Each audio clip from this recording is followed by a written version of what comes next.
반가워요, 사성의 아빠예요. 15.6인치를 기준으로 레노버 아이디어 패드 슬림5와 에이소스 비보북 S를 비교 분석해 보겠습니다. 가격은 큰 차이 없다고 보는 것이 맞고 기본 스펙은 동일합니다. 램은 둘 다 온보드라서 아쉬울 순 있지만 듀얼 채널로 들어갔기 때문에 나쁘지 않다고 평가합니다. 리뷰를 디테일하게 들어가진 않겠습니다. 예를 들어 여러분들이 실제 사용해서 느끼기 힘든 램 대역폭 같은 것은 이 리뷰에서 언급하지 않겠습니다. 동일 스펙이기 때문에 이 두 노트북은 사용 범위가 같습니다. 하지만 슬림5는 히트 파이프가 두 개입니다. 동일 조건에서 히트 파이프가 많으면 냉각에 유리합니다. 냉각에 유리하다는 것은 말 그대로 냉각 성능이 더 좋다는 말이 되는 동시에 성능을 좀 더 낼 수 있다는 의미가 되기도 합니다.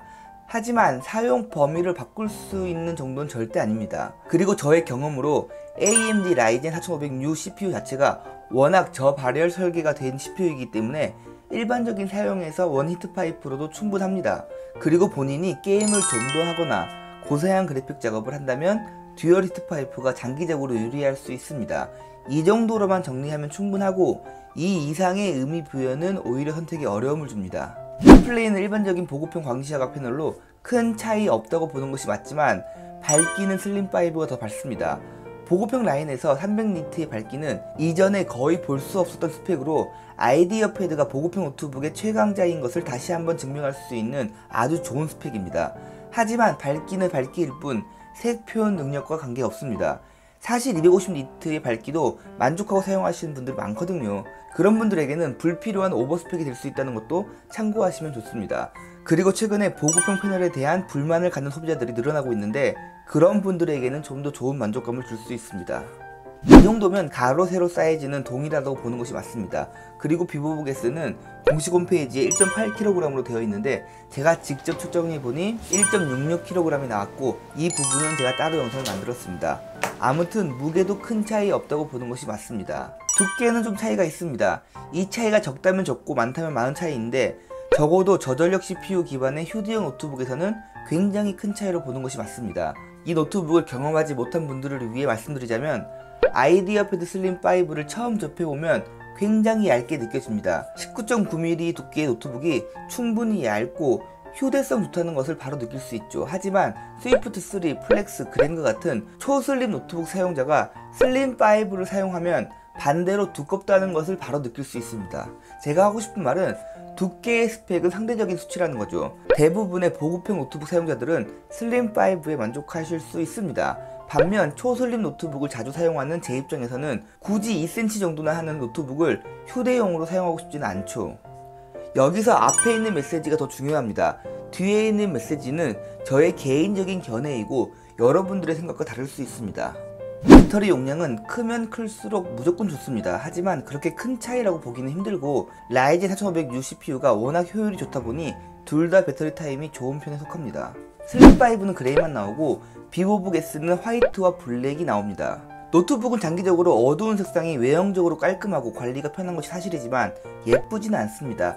디자인적으로 좋지 않다는 거죠. 비보북 S의 화이트는 빛을 받으면 살짝 분홍빛 또는 화이트로 여성분들에게 굉장히 큰 구매 포인트가 될 수 있습니다. 그리고 비보북 14인치는 레드와 그린으로도 나오고 실물로 보면 더 예쁩니다. USB-A 타입은 비보북 S가 3개로 개수는 더 많지만 슬림5가 USB 3.1이 2개이기 때문에 사용자 스타일에 따라 호불호가 나뉠 것으로 보입니다. 저는 개인적으로 USB 3.1만 있는 포트 구성을 좋아합니다. C포트는 슬림5와 비보북 S를 나누는 가장 큰 특징입니다. 슬림5의 C포트는 PD 충전을 지원하고 디스플레이 출력을 지원합니다. 높은 초당 전송률을 이용해서 여러가지 기능들을 사용할 수 있다는 거죠. 반면 비보북 S는 단순 데이터 전송 기능 이외의 기능을 지원하지 않습니다. 단순 데이터는 거의 쓸 일이 없기 때문에 형색만 갖춘 단자라고 볼 수 있죠. 이 많은 스펙들 중에서 다른 거 하나 보지 않고 이 PD 충전만 보고 구매하시는 분들이 계실 정도로 PD 충전의 기능은 막강합니다. 그리고 60만원대 노트북에 이 기능이 들어갔다는 것도 굉장히 중요한 구매 포인트가 될 수 있죠. 하지만 누구나 필요하지는 않습니다. 노트북 사용이 정품 충전기로 충분하다면 그리고 기본 구성된 포트들로 사용이 충분하다면 이건 역시 불필요한 스펙이 될 수 있죠. 아이디어 패드 키보드는 일반적으로 평가가 좋습니다. 그 좋은 평가는 사실 키감에 대한 평가일 뿐 레이아웃은 정말 별로입니다. 키보드 자체의 구분감이 너무 부족하고 오타율 높은 키보드죠. 반면 비보북의 키보드는 옐로우 포인트 엔터키를 포함한 실제 사용성에 중점을 둔 영리한 키보드로 평가합니다. 자세한 내용은 비보북 S15의 끝장 리뷰를 참고해주세요. 요즘 키보드에 전원 버튼을 넣는 노트북들이 많은데 무조건 원가 절감이죠. 아이디어 패드와 같이 전원부가 따로 있는 것이 당연히 더 좋습니다. 15.6인치 노트북은 사실 크게 불편하지 않지만 14인치 노트북인 경우 델리트 키와 전원부 키를 헷갈릴 수 있습니다. 14인치 노트북의 전원 버튼, 키보드 내장은 절대 좋지 않습니다. 둘 다 지문인식 지원하고 슬림5는 프라이버시 셔터라고 해서 웹캠을 물리적으로 차단시켜주는 기능이 들어갑니다. 있으면 좋은 기능이지만 없다고 좋지 않은 것은 아닙니다. 그냥 스티커로 가려도 상관없어요. 네트워크는 와이파이 6를 지원하는 비보북이 더 좋습니다. 이 차이점은 사실 사용자가 느끼기 힘들어요. 하지만 레노버 아이디어 패드 과거 노트북의 무선 램 품질 문제를 생각하면 슬림5의 네트워크 스펙이 조금 불편해 보이는 것이 사실입니다. 제가 확실히 말씀드리자면 S340과 같은 무선 램 저품질 문제는 보이지 않습니다. 그럼에도 불구하고 심리적인 부분이 충분히 작용할 수 있기 때문에 와이파이 6 탑재한 비보북이 좀 더 좋아 보입니다. 아이디어 패드의 장점은 180도 열리는 디스플레이인데 이번 슬림5는 155도밖에 열리지 않습니다. 사용자에 따라 답답함을 느낄 수 있죠. 비보북의 장점은 에르고 리프트 힌지입니다. 에르고 리프트 힌지는 구조상 135도 정도밖에 열리지 않습니다. 하지만 이번 비보북 S는 에르고 리프트 힌지를 지원하지 않으면서 135도밖에 열리지 않는 이상한 구조를 가졌습니다. 슬림5보다 더 답답할 수 있습니다. 에이수스 비보북 S는 두께와 색상, 즉 디자인 쪽으로 접근하는 것이 좋습니다. 보급형에서 나오기 힘든 두께를 가졌으며 올 메탈로 깔끔하고 세련된 디자인을 가졌습니다. 그리고 키보드의 사용성이 아이디어 패드보다 뛰어납니다. 레노버 아이디어 패드 슬림5는 전체적으로 밸런스가 매우 훌륭합니다.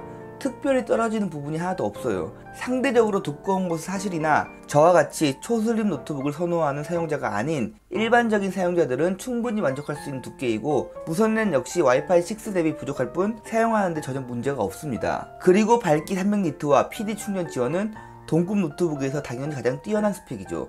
저는 슬림5를 가격을 고려하면 단점이 없다 라고 평가합니다. 여기서부터는 선택의 문제입니다.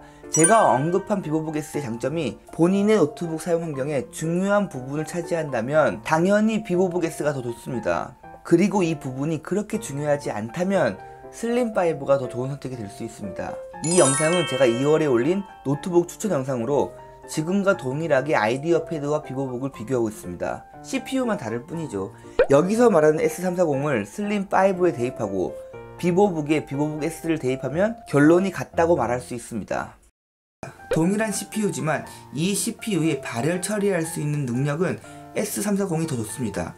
둘 다 롤 정도는 옵션 타협에서 플레이 가능하지만 S340이 좀 더 잘 됩니다. 둘 다 영상 편집은 컷 편집 수준만 가능합니다. 둘 다 포토샵 정도는 충분히 돌릴 수 있습니다. 단순 휴대성은 비보북이 좋습니다. 배터리 타임을 고려한 휴대성은 S340이 더 좋습니다. 개인적인 평가지만 디자인은 비보북이 낫다고 생각합니다. 가격과 성능 그리고 모든 항목을 최종적으로 평가하면 레노버 S340이 더 좋습니다. 더 짧게 정리해 드리겠습니다. 남학생 레노버 S340, 여학생 에이서 비보북. 끝. 감사합니다. 남자는 S340, 여자는 비보북. 다시 말해 남자는 슬림5, 여자는 비보북의 S. 이렇게 됩니다. 이 표현이 상징적인 의미를 내포하고 있는데 대부분의 시청자들이 이해를 하셨더라고요. 이 표현에 대한 해석을 지금 해드리자면 남학생들은 보통 작은 스펙들에 예민합니다.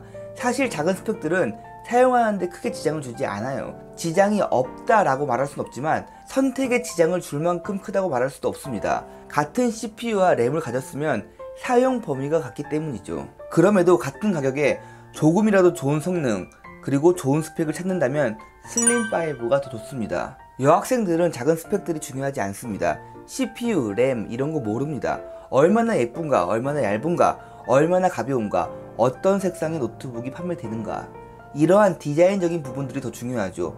항상 들고 다니는 휴대용 노트북은 예쁜 디자인이 굉장히 중요한 구매 포인트입니다. 이 구매 포인트가 확실하다면 비보북 S가 더 좋습니다. 덤으로 키보드의 사용성도 굉장히 좋습니다. 남학생과 여학생은 상징적 대상일 뿐 단어 자체는 큰 의미가 없습니다. 제가 고성능 노트북을 구매한다면 남학생 취향입니다. 성능이 중요하기 때문에 디테일한 스펙들이 중요하죠. 하지만 휴대용 노트북이라고 했을 때 여학생에 훨씬 더 가깝습니다. 지금 메인으로 사용하고 있는 노트북도 보라색의 에이서 스위프트 3죠. 제가 하고 싶은 말은 선택의 문제라는 거죠. 대부분의 사용자들은 전체적인 밸런스가 훌륭한 슬림5가 더 좋을 수 있습니다. 하지만 그렇다고 해서 비보북 S가 나쁘다고 평가할 수 없죠. 단지 나에게는 슬림5가 좀 더 낫다 라고 평가하는 것이 올바른 방법이죠. 여러분들이 노트북을 선택하는데 도움이 되었으면 합니다. 끝까지 봐주셔서 진심으로 감사드립니다.